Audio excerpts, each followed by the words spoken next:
Todos, é um prazer recebê-los aqui hoje para um webinar da MIT Sloan Review. Hoje a gente vai falar bastante sobre transformação digital, especialmente transformação digital em momentos super desafiadores, como o momento que a gente está vivendo agora. E hoje eu estou me sentindo super privilegiado, super honrado de poder convidar dois grandes empreendedores para participar dessa nossa conversa. Queria apresentar a Luísa Helena Trajano, que acho que dispensa apresentações, uma das pessoas que liderou essa transformação incrível do Magalu que a gente tem visto ao longo do tempo, que está, de fato, se tornando outra transformação durante esse curto período de 3 meses e tem servido de inspiração, acho que para muitos negócios, e a Luísa vai poder falar um pouquinho disso com a gente hoje. E o Diego Martins, CEO e fundador da Acesso Digital, uma empresa que eu particularmente acompanho há muito tempo, quando era outro modelo de negócio, e a Acesso já era super referência, e eu acho super interessante ter o Diego aqui, acho que para falar um pouco de como do trabalho que tem feito com o Magalu, mas também acho que contar dessa super transformação, né, Diego? Vocês foram de uma empresa referência numa área, se transformaram e viraram empresa referência em outra, né? O que acho que é para poucos. Então, queria agradecer demais a presença dos dois e, enfim, tenho certeza que vai ser um papo muito bom aí ao longo dessa hora que temos juntos. Sejam muito bem-vindos. Obrigada. Bom, boa tarde a todos, boa tarde, Diego, boa tarde, Pedro. Eu lembro do Diego, custei lembrar assim, né, porque é muita gente que passa, mas lembro que ele foi na empresa há pouco tempo, há uns 2, 3 anos, né, Diego? Tentar mostrar algumas coisas, e a gente acabou batendo um papo, e realmente ele mudou totalmente, como o Pedro falou. Então é um prazer estar com vocês. Eu não sei se... Agora mesmo eu estava falando, quem tinha que estar aqui era o Frederico ou Fatala, viu, Pedro?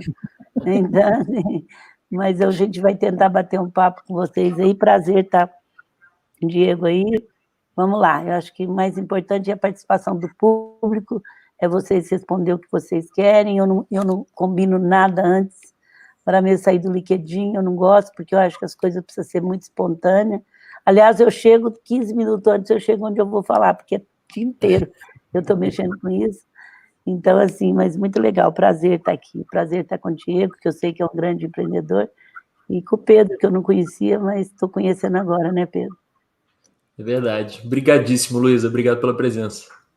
Bom, super obrigado também, privilégio com a Luísa. Estava lembrando ela que há 3 anos atrás eu estava fazendo uma grande mudança de vida, de carreira, de empreendedorismo, e foi uma das principais incentivadoras. Ela só me disse na época, lembra que você jogava futebol e agora você vai jogar basquete, você vai ter que treinar o time para jogar basquete, que é outro jogo. Então eu lembro super bem dessa frase, super privilégio de trabalhar com o Magazine atendendo desde 2012, nas 2 etapas da nossa jornada a gente atendeu eles e admiramos muito a cultura e um super privilégio aqui estar com vocês dois. Maravilha, obrigado, Diego. Queria aproveitar, inclusive, Diego, já que você comentou dessa relação aí de longa data com o Magalu, queria começar o nosso papo sabendo o seguinte, você pode contar para a gente um pouco sobre como a Acesso Digital tem ajudado empresas, né? Como, por exemplo, o Magazine Luiza a fazer essa transformação para o consumidor final, né? De levar, de fato, tecnologia para a experiência do consumidor final? Bom, a gente trabalha em 2 grandes blocos. Assim. Primeiro, a gente acredita que as relações podem ser digitais a partir de uma identidade digital. Então, por um lado, a gente tem alguns produtos que focam na relação de funcionário com a empresa. Então, ao invés do funcionário, quando é contratado, levar todos aqueles documentos em papel, ele faz tudo da casa dele, num produto da Acesso, cria um ID na Acesso, e a gente entrega isso tudo eletronicamente com a empresa. Depois, tudo que ele tem que assinar com a empresa fisicamente, a gente tem um produto para assinar tudo eletronicamente. E, por fim, que é onde o Magazine a gente apoia, toda a relação com os clientes, em vários momentos, por exemplo, no crédito, no cartão Magazine, no CDC, precisa ter certeza que aquela pessoa realmente é aquela pessoa, para você não estar dando crédito de maneira errada, depois negativar a pessoa errada. Então, a gente construiu também uma base usando reconhecimento facial. Então, ele tem mais de 10 grandes varejistas, bancos, fintechs, 80% das pessoas a gente já consegue dar algum tipo de resposta, se realmente ela, a partir de uma biometria facial. Então, é dessa maneira que a gente apoia o Magazine, para que ele tenha certeza que, para quem está dando crédito, realmente é a pessoa certa. Então, basicamente, é isso que a gente ajuda as empresas a irem para o digital de uma maneira mais acelerada. Estamos fazendo isso em outros setores agora, como telemedicina, você poder fazer pagamento com face, não mais com cartão, enfim, tem N outras iniciativas para ajudar as empresas nessa relação com as pessoas, seja com funcionário ou clientes. Muito legal, Diego. Relação melhor e mais segura também, né? Que acho que isso acaba sendo um elemento super importante. E Luísa, a pergunta que eu queria te fazer, acho que é até um pouco diferente, mas também tem a ver com esse momento que a gente vive. Acho que é público e notório, né, que o varejo foi bastante afetado, né, por esse momento, né, essa crise econômica, sanitária, enfim, que a gente vive. Por outro lado, né, o que a gente tem percebido é que o Magalu tem, acho que em vários aspectos, até se fortalecido durante esse período, né? Acho que entregue várias iniciativas super legais para o mercado, iniciativas legais para os pequenos empreendedores, enfim. Eu, particularmente, tenho ficado super inspirado, né, com tudo que eu leio sobre o Magalu. Como é que tem sido esse período para vocês, né? Como é que tem sido lidar com toda essa crise inesperada que a gente está vivendo? Primeiro, como você falou, é uma crise inesperada. A gente sabia do vírus, eu estava chegando da Alemanha, tinha visto que as feiras não estavam chinês, algumas pessoas de máscara, e nunca imaginei que daí 25 dias 1.100 lojas ia ser fechado. O Frederico super preocupado, porque eu dou muita palestra física, falava para minha assistente, minha mãe não pode dar esse mundo de palestra, tinha 1.000 pessoas, coisa que ele nunca fez, começou a coordenar, porque eu sou risco por causa de idade, né? Então ele começou a coordenar minhas agendas, só que nem ele esperava que daí um pouquinho ele ia ter que fechar 1.100 lojas, por mais que ele tivesse muito por dentro da doença, ele sempre leu muito esse vírus e ele não sabia. O que eu fiquei assim, agora eu vou falar como presidente do conselho e como uma que fui 25 anos ou 30 anos gestora.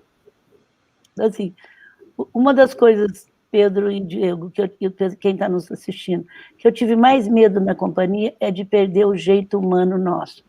E não é fácil, eu comecei, quer dizer, a vida inteira eu fui muito tempo da operação, eu continuo na operação porque eu tenho uma linha com o cliente que me conta tudo, e tenho uma linha com o pessoal de base que me conta os 5 inegociáveis, que é a nossa cultura. Então, assim, eu sempre tive muito medo de perder. Se me pergunta, a única coisa não era de dinheiro, já tive problema, que no outro dia eu tinha que pagar, não tinha fluxo de caixa, nunca pagamos um dia atrasado. Mas isso eu acho, perder o jeito, a cultura de uma empresa que é muito rígida, muito séria, o Diego nos acompanhou, de princípios, de forma de tratar as pessoas. Você vai crescendo, é um perigo, é o único risco que tem. Então, assim, apesar que eu sei que os meninos, por acaso, o Frederico, o presidente da empresa, é meu filho, não falei para ele ser, nunca falei para ele ser presidente, nunca, muito menos trabalhar no Magazine Luiza. O pessoal, Pedro, acha que eu bati assim no computador e nasceu ele, porque ele é muito conhecido, mas nunca fiz isso, até porque eu nunca tenho expectativa que não seja com aquilo que eu dou conta, e é uma coisa que por isso que eu não me frustro muito, mas eu fiquei muito feliz com o que o Magazine Luiza fez agora. Então, assim, como presidente do conselho, como aquela que trabalha desde menina, que lutou muito por essa cultura, que enfrentou quando ninguém acreditava em cultura, em processo, que abriu mão muitas vezes do lucro para não abrir do processo, do propósito. Eles fizeram assim, como diz, eu não pus um defeito. O presidente falando, deixa vácuo, a minha mãe entra. Então, assim, eu não pus um defeito. Eles fizeram, primeiro, que o Diego sabe que nós somos uma das empresas que nascemos do analógico, do físico, no mundo e transformamos no digital sem perder o analógico. Então, assim, sem perder o físico. Isso é raridade. Normalmente, os grandes concorrentes nossos, muito maiores até, que é a Amazon, Alibaba, nasceram do digital e não era físico. E nós acreditávamos que a gente não precisava matar o físico. A gente sofreu muito, sofreu em termos de dinheiro, em ações e tudo mais, mas a gente manteve firme, porque a família era pequena, a família nunca preocupou das ações, está valendo X ou Y, ela sempre focou no negócio de gerar emprego. E aí, quando esses meninos, agora, não são mais meninos, né? Quando essa diretoria estava assumindo, eles foram muito... Então, eles estavam com dinheiro em caixa, porque a família tinha vendido uma porcentagem e colocou na empresa, quer dizer, eles não tinham problema de fluxo de caixa, e olha que a gente já trabalhou muito tempo apertado em fluxo de caixa, eles não tinham problema, o mercado sabe disso, que a gente está na Bolsa, mais de 4 bilhões de caixa, e eles não tinham problema de digital, porque, pelo contrário, nós éramos uma das poucas empresas físicas que já investiam no digital há mais tempo, e então, assim, a gente estava na frente muito. E é um perigo quando você está na frente, como diz o Homem Queen, que você pode... Ele disse que na primeira viagem ele ficou 30 dias, ele não dormia, ele não comia nada. Quando ele estava chegando perto da Argentina, o mar estava manso, ele resolveu tirar a roupa, deitar na rede, e quase que ele bateu por 30 segundos, ele não bateu numa outra embarcação. E eu guardo muito isso dele como exemplo. E aí, nesse momento que a empresa estava bem, esses diretores fizeram de conta que não tinha nada. Até ele deu uma declaração que o pessoal não entendeu bem, ele falou, esses 4 bilhões eu não posso usar para a epidemia. Quem comprou as ações, comprou para investimento, para fazer outra coisa. Então ele falou, eu tenho até caixa para 2 anos, mas eu não fiz de conta que existe. Eles foram ao banco, tiraram os dinheiros, certo? E ficaram dia e noite, eu sou testemunha, sem dormir, criando coisas como eles não tivessem na frente de nada. Então, eles criaram esse parceiro Magalu, que foi um espetáculo com 2 ramificações, né? Uma, eles perceberam que as pessoas estavam muito sem trabalho, né? Os autônomos. E faltou comida, né, gente? Porque o Brasil foi escancarado a desigualdade social. E uma das coisas que foi aquele que vivia informalmente, muitas vezes, e que não tinha onde tirar, porque aquela venda dele, seja na praia, seja na casa, seja do artesanato, era a venda que dava o feijão e o arroz e a comida para casa. Então, eles criaram Parceiros Magalu, até no nome eles foram felizes, em 5 dias, tiraram da cartola coisa que ia durar 8 meses, e o Parceiro Magalu eles criaram, primeiro para aumentar, para botar os vendedores, quer dizer, em 2 bifurcações. Uma era para ter vendedores onde a pessoa entrava, lógico que ela tinha que ter o mínimo de coerência conosco, e daí um pouco ele já era vendedor do Magazine, já recebia no seu WhatsApp, já recebia tudo, e entrou, Pedro e Diego, mais de 200 mil pessoas. Nós temos mais de 30 mil, todos os dias vende alguma coisa para o Magazine Luiza. Quer dizer, você imagina o que isso ajudou as pessoas, a gente recebeu muita devolução. Esses dias, você sabe que as formaturas hoje são feitas digital, eu já entrei fazendo discurso, eu entro em tudo, então eu já entrei fazendo discurso, os pais na casa fazendo mãozinha assim, e o discurso e tal, eu recebi já pessoas que formou e disse, Luiza, eu estou formando porque eu consegui pagar minha última prestação através do Parceiro Magalu. E criou o Parceiro Magalu para aquela pequenininha ou média que nunca tinha entrado no digital. Porque o Diego sabe, você deve saber, que a gente sempre, nós e muita gente, tem o marketplace. Mas o marketplace, para você entrar, você tinha que ter página, aprender a ter, era muito sofisticado, né? Mais complicado. Eu vivia falando para eles, cria alguma coisa fácil, e aí estou criando, em 5 dias você sobe o Parceiro Magalu, você tem uma loja, você sobe ela muito mais fácil, muito mais rápida, então, assim, é muito... E, de repente, você começa a vender e receber o treinamento, fizeram parceria com o Sebrae e tudo mais, nós recebemos mais de 30 mil, e mais de 10 mil já vende alguma coisa, e muitos falam, eu quero aprender, porque o primeiro não paga nada e recebe uma comissão quando vende, ainda tem treinamento, quer dizer, amanhã ele pode continuar vendendo, e ele vende, por exemplo, para o Pedro, quem vai passar o cartão, quem vai fazer a entrega, somos nós, ele só vende para o Pedro, ele monta a sua lojinha do jeito que ele quiser, com os produtos nossos, e de sellers nossos. E o outro, normalmente, como você está no marketplace, até o nosso, você paga de 10% a 12% para cada produto que você vende.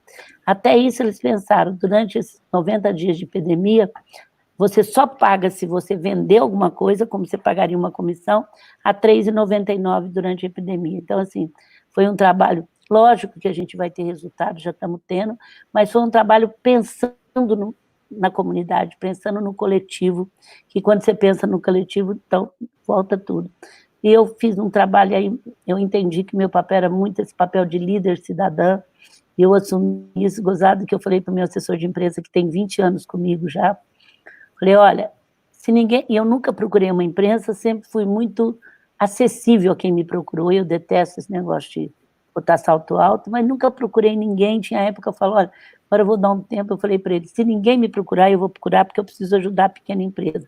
Mas não precisou, viu, Pedro? Então, porque eu recebo convite de tudo quanto é lado, e eu entro, tanto como eu entrei agora ontem no Estadão, entrei agora no LinkedIn, entro na Veja Online, como eu entro também com uma pessoa que está fazendo artesanato, eu entrei no Saara, lá no Rio de Janeiro, como eu entro no Ibu, para o artesanato, como eu entro em Rondônia, num grupo de 30 mulheres, porque o que me interessa é não ficar só numa... Lógico que está na Globo, está no UOL, tudo é, nossa, muito legal, mas eu não nego isso, porque ajuda muito, mas também eu tenho um propósito de estar com o pequeno. Então, eu não venço, eu fiz muito esse papel, eu rapidamente, quando eu saí do meu susto, eu entendi que a coisa era muito grave, aí você tem um pouco de... Eu tenho intuição, nada mais é do que um tipo de inteligência com experiência. E esse tipo de inteligência, que eu não sou tão inteligente como os outros acham, eu tenho esse tipo muito aguçado e tenho muita experiência. Já vivi várias crises, já vivi, quando eu assumi, foi a crise do Collor que pegou, eu até mostro nas minhas palestras as crises. Eu senti que a coisa era muito séria e que ninguém sabia nada e que eu não ia ver cada momento, cada dia como fosse o único, aprendendo. Hoje eu sei muito bem, eu via o que vocês fazem, conexão, eu sei que é bom, eu conheço todos, já criei uma TV Luiza, tipo um satélite, onde eu ponho 4 palcos ao vivo, que eu fico aprendendo, então, assim, fico aprendendo, porque a conexão digital, por mais que a gente sabia, a gente era meio cega com ela, né, da conexão digital e de comunicação. Então, é isso, eu acho que eu tenho ajudado bastante, eu preciso até dar uma respirada, porque eu estou sem tempo para nada, e você fica na frente daqui, e eu faço coisas diferentes. Hoje eu já liguei, entendi uma que quis saber mais da minha vida, já entrei numa outra coisa que era totalmente diferente, nem sei, já fiz um sobre projeto de artesanato, já entrei numa live do Jornal do Comércio do Coisa, já entrei com uma que tem um instituto de brand, de marca, agora eu estou com vocês, daqui um pouquinho eu vou estar lá no Mulheres do Brasil, de Santa Maria, e depois eu vou fechar com uma da ACD, vou estar com uma live com a ACD, então, assim, são assuntos muito diferentes, quando chega depois, lá para as 9 horas, eu estou com a cabeça cansada, coisa que não me deixava, porque você não tem contato, né, de pessoas, de abraço, de tudo mais, e vive com computador. Eu estou até com dó de quem só vive com computador na frente, porque não é fácil, não, cansa muito a cabeça. Então é isso, mais ou menos, para essa primeira pergunta. Não, muito legal, Luísa, muito legal. Inclusive, queria fazer, acho que 2 comentários rápidos, assim, acho que muito do que você trouxe, eu fico muito feliz. Eu sou muito conectado com o movimento capitalismo consciente, né? Inclusive o Dario, que eu acho que você já interagiu bastante, é meu sócio. Eu sou do conselho deles. Sim. E acho que tem uma coisa que acho que você, na sua fala, isso representa muito bem, é que é muito importante a gente fazer coisas positivas como empresa, mas é também super importante conseguir comunicar isso para o mundo, né? Justamente porque é aí que a gente inspira outras empresas a se mexerem, a saírem do lugar, a quererem inovar em prol das pessoas. O que eu acho legal no Magazine é que nós somos melhor do que a gente fala. Então, os funcionários entram lá e falam, nossa, é verdade, eu estou te falando de coração. Eles falam assim, nossa, a transparência, a verdade, o cuidado que a gente tem com o nosso fornecedor, o Diego sabe disso, assim, agora a gente pagou os pequenos todos, a gente, lógico, pedimos desconto para quem podia, tá? Antecipamos para os pequenos, a gente é muito melhor ainda do que a gente fala. Lógico, errando, a gente acertando, ninguém está falando que é perfeito, pedindo desculpa. Agora mesmo eu pedi desculpa para uma pessoa que foi lá, não deram retorno, Puxa, eu fiquei chateada, você desculpa, não fico botando culpa nos outros, falo, não, a gente devia ter dado, mas eu sou culpada porque eu não cobrei o retorno, então faça a pessoa primeiro pedir desculpa, depois eu peço. Então, assim, é muito verdadeiro tudo nosso, e sem querer ser perfeito, eu não tenho compromisso com a perfeição, e nem compromisso de não errar, eu tenho compromisso de estar inteira com vocês nesse momento, e se eu errar, eu peço desculpa, e eu sou startup, né? O Fatala me fez o maior elogio. Fatala, para quem não sabe, gente, é o nosso diretor de tecnologia, ele tem 37, 38 anos, é um gênio, o Diego sabe disso, e ele está conosco já há 10 ou 12 anos, não sei, começou bem embaixo. Ele falou para mim, Luísa, você nasceu em época errada. Por que, Fatala? Porque você é startup, você tinha que ter a minha idade. Eu sempre fui startup, eu começo fazendo, não entendo muito o que eu estou fazendo, de repente eu vejo que eu acertei, que eu errei, e é assim que eu vou legando. Então, eu brinco que eu tive muitos elogios, mas esse é muito legal, né? Eu tinha que ter a idade dele de cabeça, e eu fico muito feliz. É verdade, é verdade. Não, muito legal, Luiz, muito legal. Queria só avisar todo mundo, a gente está botando vários comentários aqui. Se vocês quiserem fazer qualquer pergunta para a Luísa ou para o Diego, podem colocar os comentários em forma de pergunta que a gente projeta na tela e pode perguntar diretamente para eles. Acho que vai ser super legal. E aí, falando em perguntas, Diego, depois dessa aula da Luísa, né, sobre como toda essa transformação teve a ver com gente, queria te perguntar o seguinte, como é que foi... Deixa eu só lembrar os esportes. Como é que foi parar de jogar futebol e passar a jogar basquete? Ou ir do basquete para futebol? Não lembro agora quais os esportes da analogia da Luísa. Mas como é que foi esse processo, né, de um negócio que, inclusive, vocês, né, eram super referências, estavam tendo um resultado super legal, e virar o barco, né, acho que convencer o time, engajar o time e transformar para esse negócio de biometria, de segurança que vocês estão empreendendo hoje. Como é que foi esse processo? Eu acho que o mais difícil... Certamente a Luísa deve ter tido momentos como esse também na jornada dela. Quando você vem com vitórias ao longo de alguns anos, você fazer grandes mudanças é muito difícil, porque o time te acha um maluco do tipo, cara, mas a gente continua crescendo fazendo isso ainda. Sei lá, imagino eu, o Magazine com as suas lojas, de repente falar que e-commerce é uma coisa relevante no negócio e que isso desdobra em mudanças e tal. No nosso caso, fazer uma mudança foi muito difícil porque a gente tinha adquirido uma crença que estava tudo bem e não precisava fazer grandes mudanças. E aí eu tomei uma decisão que foi muito dura, eu não voltaria atrás nela, mas foi muito dura, que a gente era uma empresa de um único produto e eu falei que a gente ia parar de vender esse produto. Só que a gente não tinha mais outros produtos para vender, o que significa que naquele período a gente reduziu de tamanho. Então, a empresa, depois de 2 anos, já era bem menor do que antes, mas foi a forma que eu pensei de fazer o time acreditar que o novo tinha que ser construído, porque senão a gente ia morrer. Então, isso, obviamente, me gerou um preço alto, assim, 70% quase ao longo desses 2 anos das pessoas acabaram saindo, algumas achavam que tinha, de fato, sido uma decisão super radical, mas foi todas as fichas que eu botei no novo. Acho que não foi muito equilibrado, mas foi a maneira que eu encontrei para a gente conseguir construir um novo, assim. Então, acho que essa é uma coisa que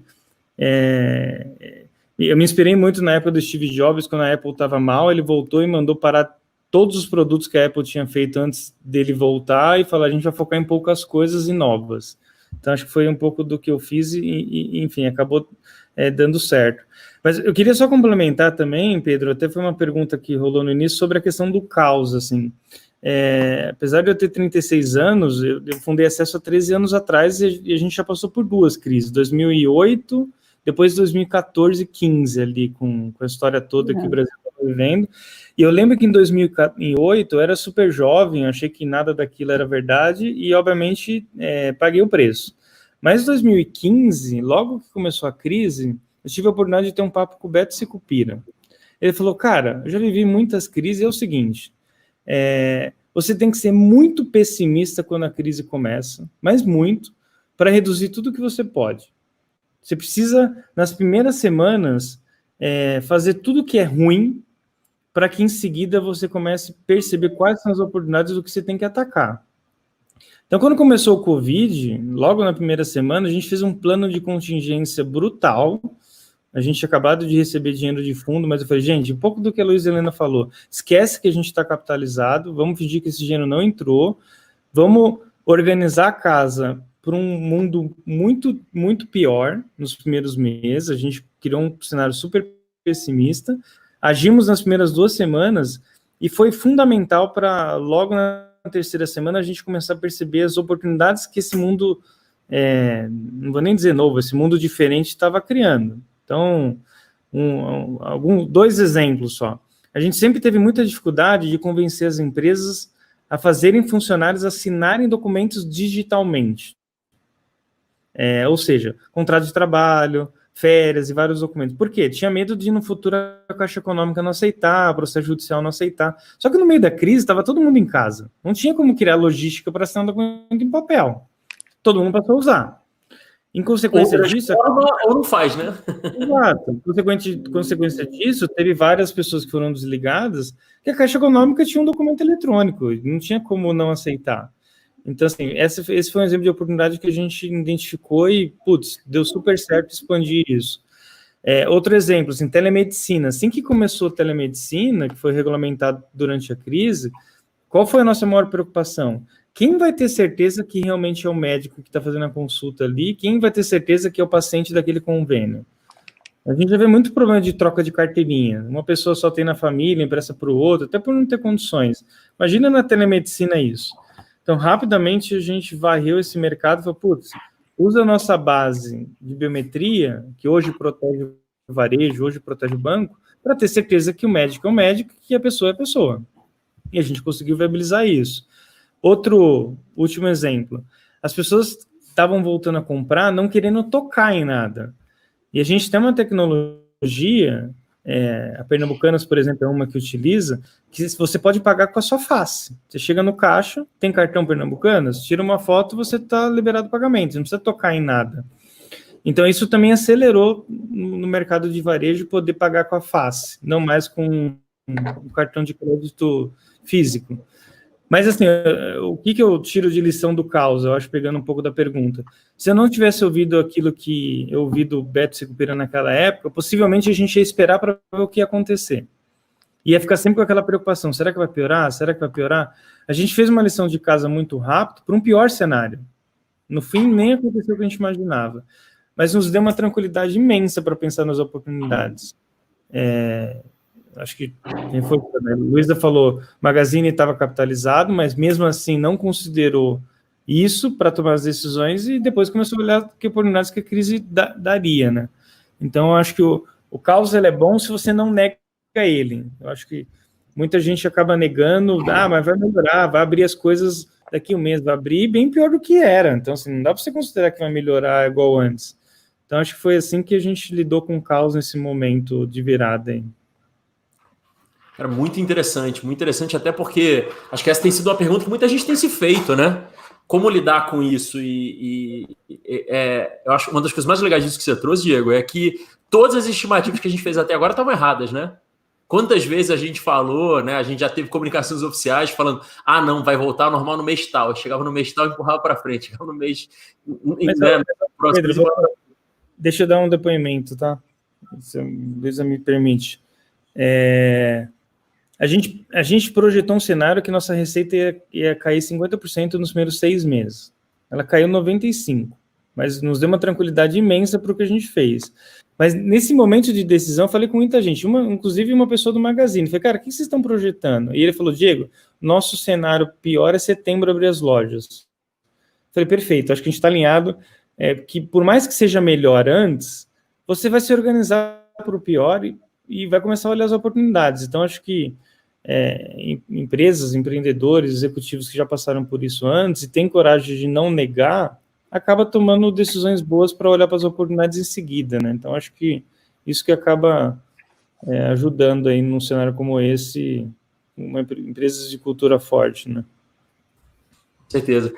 Tem várias perguntas legais aqui, queria pedir a ajuda do Juliano, que está apoiando a gente para puxar alguma delas e projetar na tela, mas antes eu só queria fazer uma pergunta, acho que para os dois, né, exatamente por vocês terem talvez uma visão bem privilegiada disso, que é o seguinte, né, acho que quando as empresas de vocês começaram, né, algum tempo atrás, talvez justamente por questões de tecnologia, o consumidor não tinha tanto poder, né, de decisão, de escolha, quando ele tem hoje, porque a gente acho que tem muita informação disponível, né, e isso naturalmente empodera muito o consumidor para tomar as decisões que ele toma. E eu queria perguntar para vocês o seguinte: vocês percebem, né, nesses últimos anos aí, né, como líderes de negócio, uma mudança no comportamento do consumidor?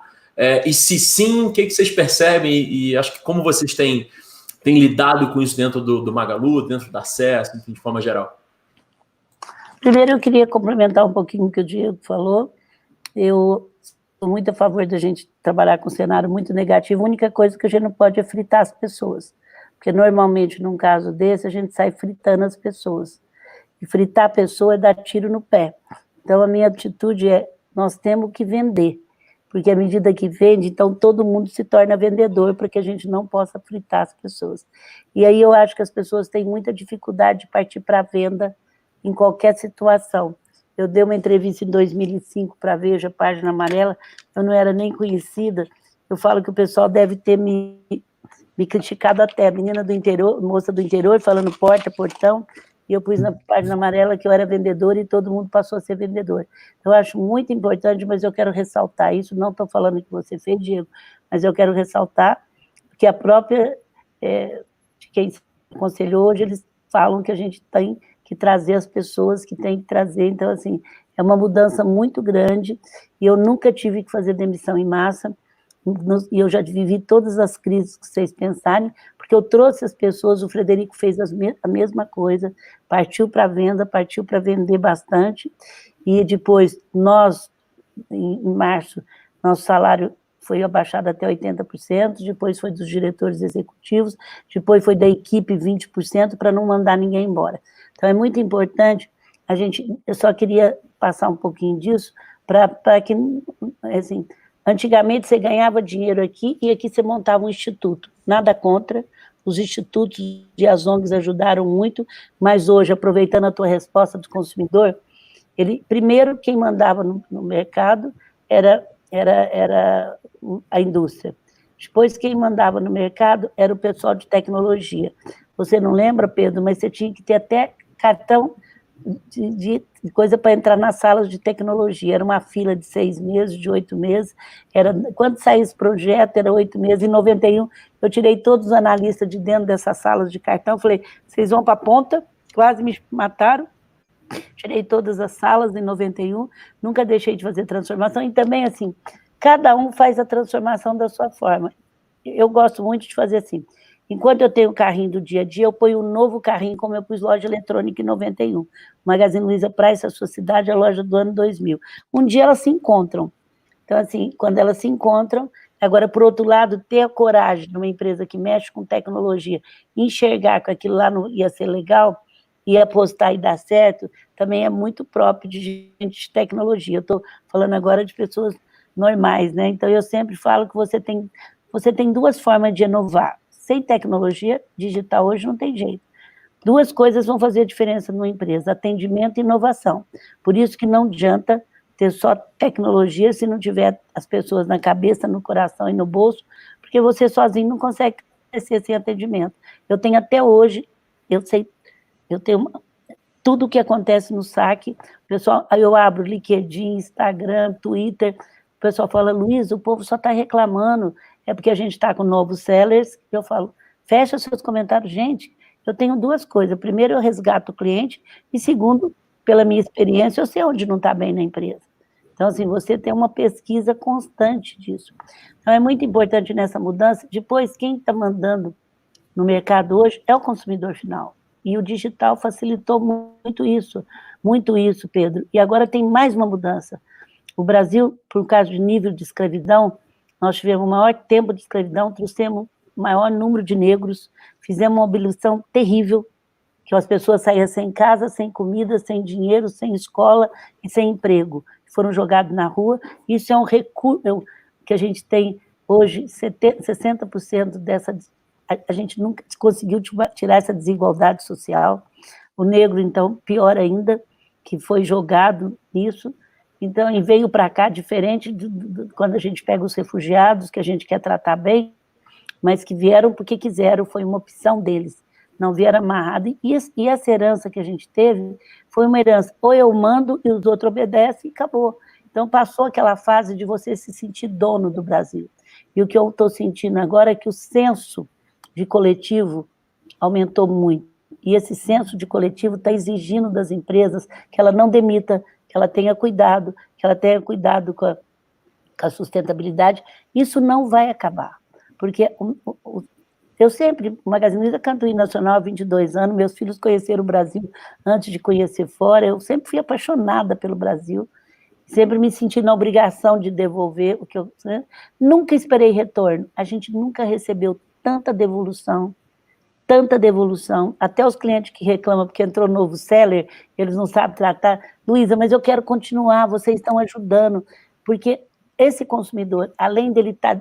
ele não vai procurar mais numa indústria se eu sou boa, eu não vou procurar mais, eu vou procurar para quem ele faz, o que faz comentário dele, se ele está servindo bem ou não, se o Diego. Então, a gente busca saber o que as pessoas, e muito rápido, é num clique, é num celular que mudou a vida de todo mundo. Então, hoje o consumidor está com poder, e o digital é dar acesso a todos, o que é privilégio de poucos. Essa é a missão muito grande do Frederico. E, por outro lado, ele está determinante, e agora ele deu um salto maior. E as empresas estão se entendendo que se ela não cuidar de diversidade, se ela só cuidar do seu mundinho, sem preocupar que o outro está bem ou não, ela não vai sobreviver. É uma questão de tempo, onde o poder está aumentando o nível de consumidor, de nível de consciência do consumidor, esse poder de coletivo. E haja visto, hoje saiu na Folha, um mundo de solidariedade, as famílias, mas não é só as famílias, pessoais nós, Mulheres do Brasil, tem um comitê só de mulheres de líderes de periferia, o que elas estão fazendo, o que o Brasil se movimentou, e o que ficou muito, muito escancarado foi a desigualdade social, e todo mundo está sentindo que é um problema de todos, não é apontar para a política. Então, além disso, o consumidor agora vai estar muito mais exigente, como é que nós estamos lidando com lucro versus propósito. Está muito mais exigente do que isso, e vai ficar mais, isso não vai mudar, porque até ele está entendendo que ajudando as pessoas, primeiro ele está te ajudando, e aí eu lembro do Gilberto Menstein, que faleceu, meu grande amigo, você é do tamanho daquilo que você compartilha. Então ele está entendendo que compartilhar faz bem para ele mesmo, não é para o outro. Então você tratar as pessoas bem, você cuidar das pessoas, e o Magazine fez isso, eles cuidaram da saúde como ninguém, fizeram médicos, sabem tudo onde está, não abriram a loja se o sistema deles de laboratório não estivesse bem, fizeram telemedicina rapidinho, e cuidaram da família, e assim, afastaram aqueles que não podiam, deram os prêmios, e estão retornando todo mundo agora já, antes, inclusive, de sair a nova medida que está saindo hoje, puseram primeiro de férias, depois entraram na 936, que é a única medida dessas que eu mostrei que serve para grande, e já estão votonando, e a gente já está admitindo. Então, assim, não dá nem para pensar, quer dizer, que ele falou em setembro, Frederico, e eu só falava para ele, pensa no aqui e agora, pensa no aqui e agora, pensa o que dá para fazer, renegocia aluguel, renegocia o que der com quem pode, e não vamos ficar pensando no futuro, porque ninguém sabe o que vai acontecer, e não vamos tomar medidas precipitadas, porque são muitas vidas, né, minha gente, que está em jogo. Você botar um pai de família dentro de casa, sem emprego, aí que vai dar problema mesmo, né, porque você imagina você dispensar uma pessoa em frente, quem puder não fazer isso. E por isso que eu trabalhei muitas medidas do governo para que a gente não possa. Então, é um consumidor que se prepare, as empresas estão sabendo disso, ele vai exigir muito mais de você. Eu hoje falei para um fornecedor nosso, você não trate a minha cidade como você está tratando de fora, porque senão eu não vou te querer mais. Você respeite a minha cidade, você respeite, você comprou aqui uma empresa grande que presta serviço, eu falei, mandei um recado, eu não te quero mais aqui, você pode ser o melhor, porque cada cidade que nós vamos, nós temos respeito à cidade. Quando eu criei loja eletrônica, você não saiu o produto de lá, mas nós devolvimos imposto para a cidade, o ICMS, porque eles precisavam daquilo. Então, assim, você tem que ter muito respeito às pessoas que fazem isso. E hoje eu tenho muita confiança que a nossa política está no osso, eu brinco com eles que eu posso morrer tranquilo, porque no melhor momento deles, eles cuidaram das pessoas, cuidaram do negócio, não foi e cuidaram de não demitir. Então, assim, a gente tem que passar muito cuidado, Diego, para que a gente não faça corte nesse momento, porque é uma política, não estou falando que você fez, mas é uma política muito séria de apertar, e fazer corte nesse momento, que a gente tem que chamar eles e falar, eu não quero fazer corte, mas também eu tenho que faturar. Foi o que eu sempre fiz. Então, todo mundo passa a ser vendedor, todo mundo passa a lutar, e tem que entrar numa corrente muito séria para isso. Legal. Inclusive, Diego, tem uma pergunta aqui já para você, que acho que é bem interessante, porque a gente fala de primeiro setor, né, de governo. Mas, Luísa, só um ponto que super me marcou na sua fala. A gente publicou recentemente na MIT Sloan Review uma pesquisa. Infelizmente, a gente não tem os dados brasileiros, né? Mas começaram a acompanhar desempenho financeiro das empresas nas regiões mais afetadas pelo coronavírus na China. E olha que interessante, comprovou-se que as empresas que foram reconhecidas como mais solidárias pelo povo chinês foram as que recuperaram o faturamento mais rápido. Justamente porque, cara, eu quero comprar dessa empresa porque essa empresa está tentando fazer o bem pela minha comunidade, então merece, Pedro, né? Pedro, vocês vão ficar assustados com o nosso resultado de março, abril e abril, maio e junho. Assustado, não estou nem falando de lucro, porque o foco foi venda, para poder ajudar todo mundo, assustado. Abre loja, nós estamos sem agressão, vendendo mais, já mudou a cota 3 vezes, disse Esperança, já mudou, lógico, nós não temos loja em shopping chique, gente, nem vendemos roupa e sapato que está sofrendo mais. Eu sei disso e estou avisando para não ficar. Mas mesmo assim tem que criar coisa, partir para a venda, não tem que ter medo de vender. Os primeiros que me ligaram falaram, e aí, Luiz? Eu falei, cria boutique aqui de Franca. Começa a criar embalagem e oferecer presente de aniversário. Eu estou fechada, mas eu adoraria dar presente de aniversário. Começa a fazer outras coisas. Então, assim, você tem que lutar para que sobreviver dentro dessa, né? Perfeito, Luiz. E Diego, o José fez uma pergunta aqui que eu achei interessante, acho que sobre utilização de biometria, né, em outras entidades do governo, mas eu queria até aproveitar e expandir um pouquinho, né? Eu sei que a gente já teve algumas conversas, você tem uma visão super interessante de ter uma sociedade mais digitalizada, né? Então, acho que se você puder responder um pouco a pergunta do Gelson, mas expandindo um pouco para isso, né? O que é, de fato, sociedade um pouco mais digital, que muito provavelmente essa crise ajuda a empurrar a gente na direção? Eu vou falar desse tema, mas complementar o tema anterior, da mudança que a gente tem para o usuário. Acho que a gente pode ver isso de uma maneira muito explícita com esse mundo novo de fintech. A grande inovação 3 anos atrás era você ter uma conta sem tarifa e ter um aplicativo muito simples para você operar o seu banco pelo aplicativo. Isso 3 anos, 4 anos atrás foi a grande inovação do momento. Hoje a gente tem mais de 100 bancos digitais, 100 fintechs. Será que não ter tarifa e ser um aplicativo simples vai ser o diferencial? Com certeza não. Então, acho que os atributos de mudança do poder que o consumidor tem na mão, porque as coisas nesse novo mundo são tudo mais rápido, elas estão muito mais intangíveis ainda. Então, acho que essa própria questão da história das empresas propósitos, em algum momento, se prevalece, porque as coisas acabam ficando iguais em algum momento também, na perspectiva do consumidor. Então, acho que esse é um complemento. E sobre a pergunta, da mesma forma que a desigualdade social ficou escancarada, o nosso problema tecnológico como país ficou extremamente também escancarado. Então, a gente quer fazer uma distribuição de renda via auxílio emergencial, que a gente não sabe se aquela pessoa é ela, e pede para ela fazer um novo cadastro. Então, assim, como se você não conhecesse o brasileiro. Então, assim, e óbvio, a gente vê escândalo atrás de escândalo, num benefício do governo que não consegue saber quem são as pessoas, onde elas estão, o que elas fazem. E a grande inspiração que a Acesso tem desde 2016 é o que a Estônia fez. Então, assim, a gente já levou nosso time mais de 6 vezes lá, porque ela conseguiu criar um ecossistema totalmente digital, porque ela passava a identificar as pessoas de forma segura e digitalmente desde 1999, quando eles criaram o ID lá.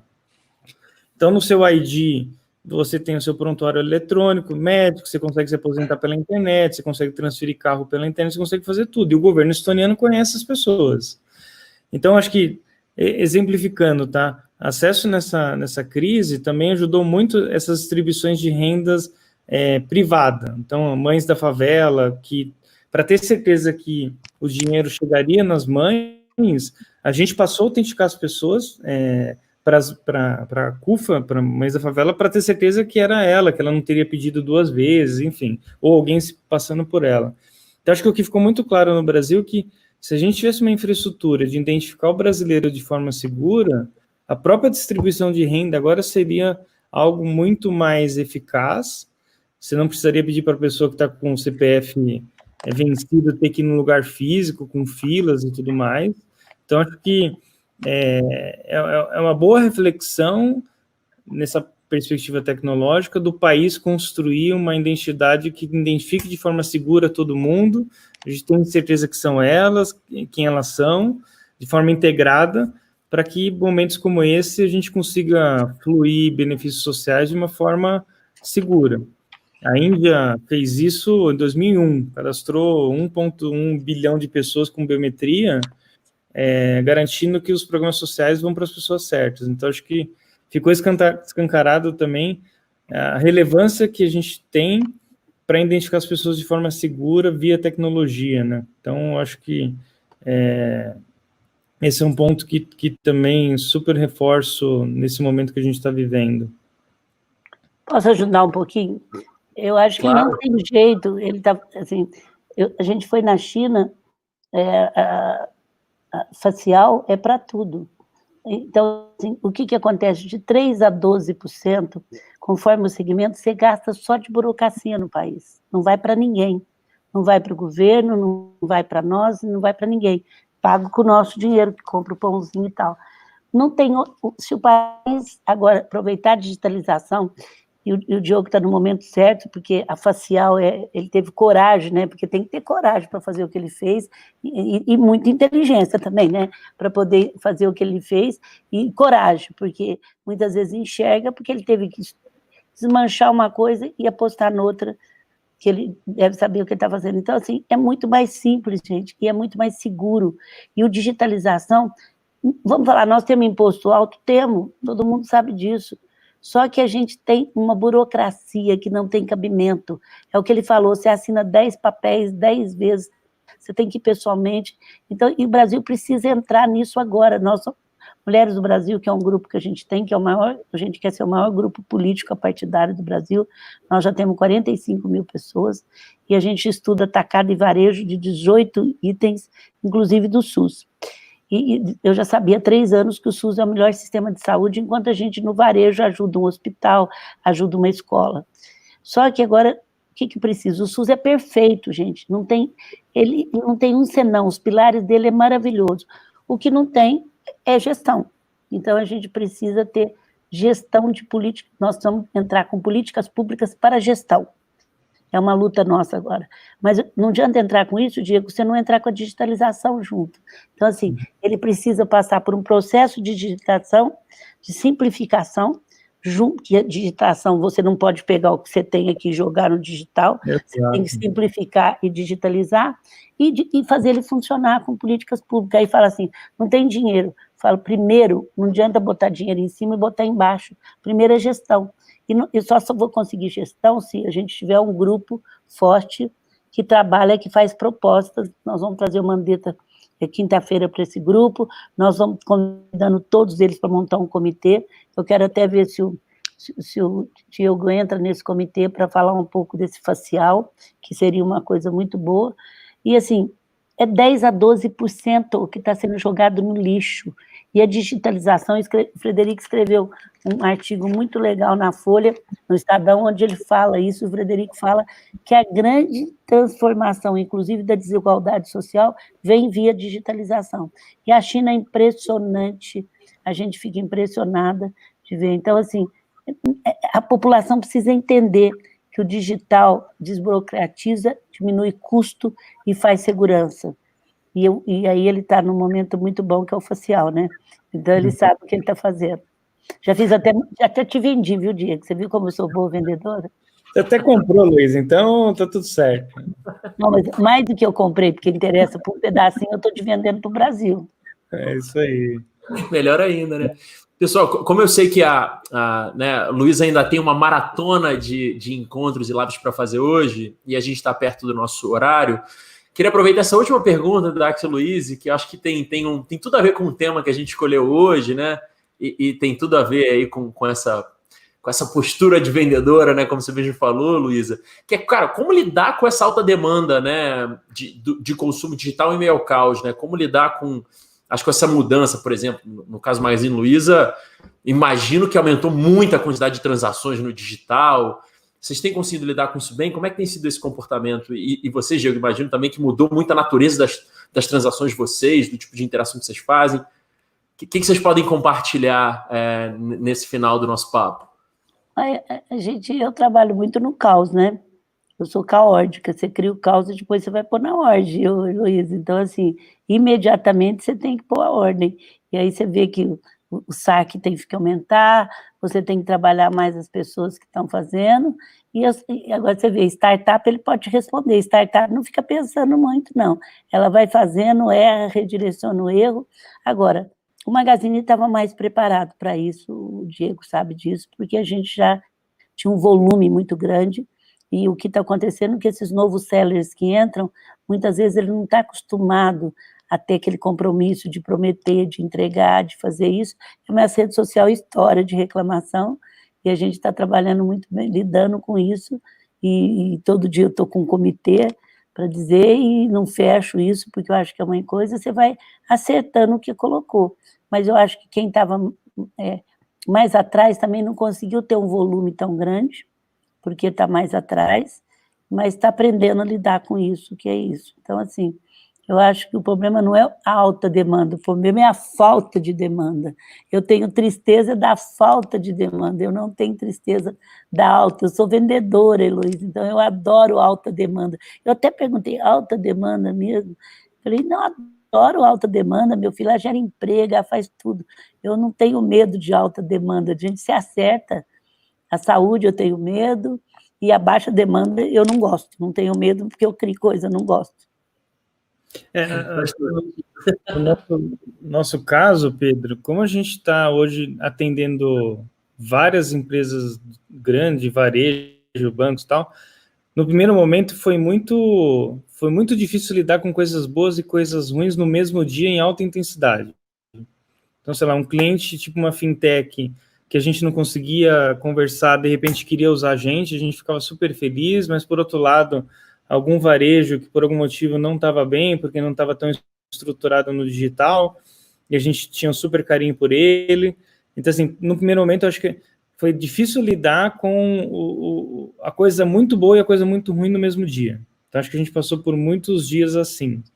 E no segundo momento, quando a demanda começou a crescer, começou a vir a outra angústia da história de ficar até quando em casa. Não sei se a Luísa tem esse tipo de desafio, mas a gente sempre contratou muitos jovens que veio de outras cidades, como jovens talentosos, e de repente está em casa em São Paulo sozinho e fala, putz, até quando esse negócio vai?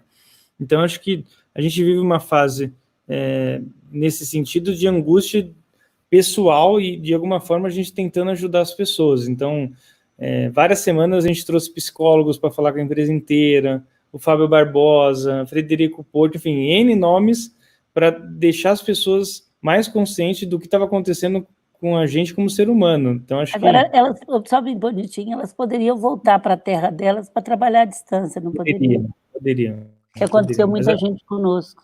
Poderia. Inclusive, muitos voltaram, né? Mas, mesmo assim, acho que essa angústia, quando que isso acaba? Aí a gente falou, tá bom, vamos fazer um piloto em julho, testamos 20% das pessoas com Covid. Não, cara, esquece, não vamos voltar ninguém. Então, acho que esse lado de quando as coisas vão voltar ao normal, em algum nível ainda angustia, mas, enfim, é o que a Luísa falou, o aqui e agora, ninguém sabe, e vamos seguir em frente vivendo hoje, né? Então, acho que dessa maneira que a gente está passando por isso tudo do nosso lado aqui. A minha maior preocupação, Diego, não é quando voltar agora a minha maior preocupação é que a produtividade foi tão boa, é como você ganhar muito dinheiro de repente, e eu não acredito. Eu tenho falado para o Silvio Meira, para o Fatala pensa mais ou menos igual eu, falo, Silvio, você toma cuidado, hein, porque a sensação que eu tenho é um avião no ar, e que o combustível foi feito pela cultura, e cultura e propósito faz no dia a dia, é olhando, é sentindo. Não dá para você fazer à distância, você põe jovens, esse propósito não dá. E quando esse combustível cair, eu falo, o avião vai estourar no ar, eu vou te cobrar. Então, assim, como fazer esse momento? Os escritórios nunca mais serão do mesmo tamanho, e as casas, por 30 metros que seja, terão espaço para home office, isso é certeza.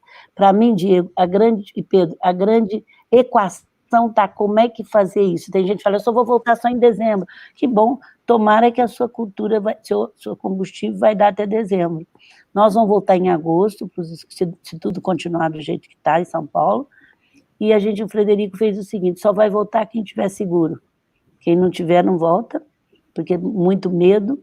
Então, assim, eu estou com uma equação que eu estou jogando para todo mundo. Como é que nós vamos fazer isso? Porque ganhar muito, produzir muito, mas dar aquele vazio também, como é que faz? Então, esse equilíbrio entre o físico não será do tamanho que seja, e o digital foi muito produtivo, é que nós temos que ver, porque senão, e eu estou fazendo isso já faz 20 dias que eu ligo para um, ligo para outro, Fatala, eu falo, Fatala, o que você acha disso?